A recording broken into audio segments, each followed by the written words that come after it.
Malgré tous les efforts déployés, la COVID-19 s'est invitée à l'Oasis des bâtisseurs de Saint-Nazaire en novembre dernier. On a eu juste 3 personnes atteintes dans notre milieu qui s'en sont sorties très bien. La direction de cette résidence privée pour aînés qui héberge une quarantaine de personnes s'est pliée aux exigences des autorités de la santé en interdisant notamment l'accès à sa salle à manger.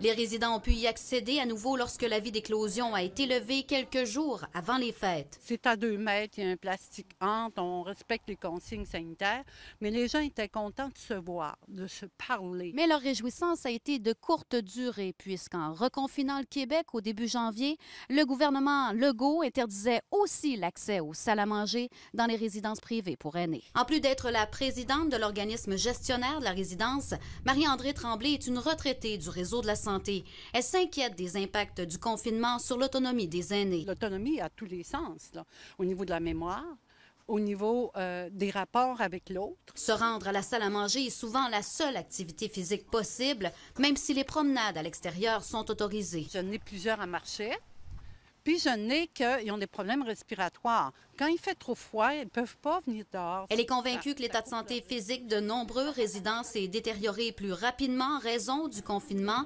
même si des professionnels du réseau de la santé se rendent à la résidence sur une base régulière pour les cas jugés plus lourds. On a eu une directive ministérielle qui nous annonçait qu'on peut demander des dérogations.